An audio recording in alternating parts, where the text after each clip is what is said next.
Hi, I'm Nadia Al-Samri, publisher of Diabetes Health Magazine. I'm here with Jay Hewitt, an accomplished triathlete, and we're here to talk to Jay about what are some tips that he can give people with diabetes.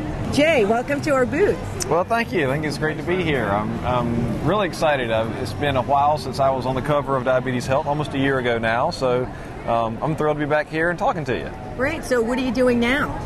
Well, I'm still racing triathlons. I race Ironman Triathlon, which is a long-distance triathlon. It's 140 miles of swimming, biking, and running. And wow. I just got back from Lake Placid, New York. I did the Ironman USA up there 3 weeks ago.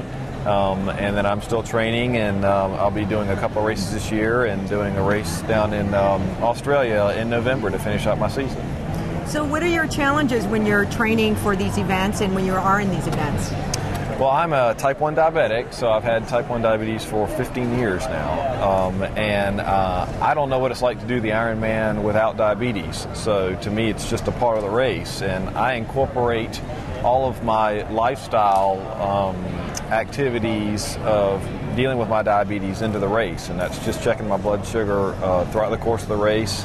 I'm real diligent about the amount of carbohydrates I eat. I don't want to eat too much or too little to try to fuel the race. And then I'm constantly checking my blood sugar. And I don't usually inject insulin during a race, but if I need to, I will, and I have it there. I'm always prepared, which is what it's like when you're diabetic. Just always be prepared for some abnormality to happen. So walk us through when you get up and you're getting ready for an event. What do you do? How much do you eat? What do you eat? How do you prepare? I know in terms of more specifically. Well, my races are long distance, so they usually take anywhere from 9, 10, even 11 hours. So I've got a full day out there that I'm going to be racing. So I get up early, usually about 3, 4 o'clock in the morning before the race starts at around 7.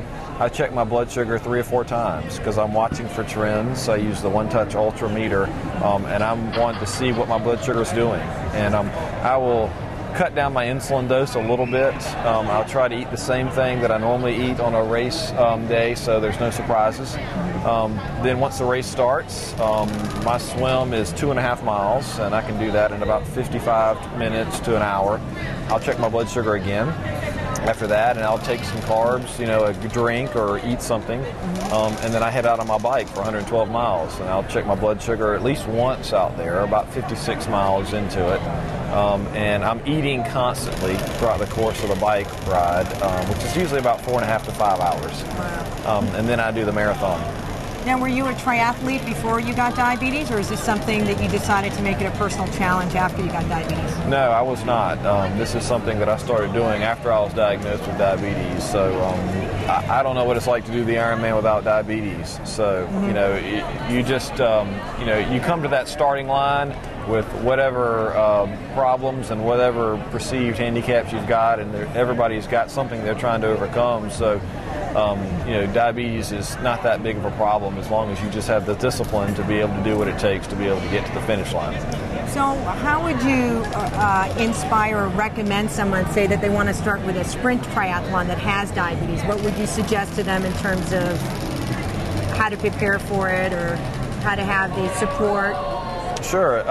Well, you definitely want to have a system that you're used to using, blood sugar meters that you're used to using, and just start off, just training at the short distance, and find a system that works for you in training. And all that a race is just a catered training day.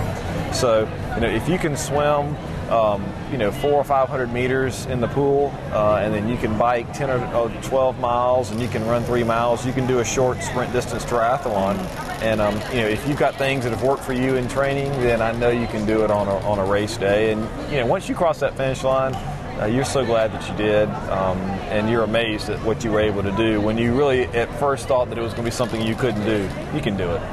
Well, it's quite an accomplishment. Well, thank you. Thank you.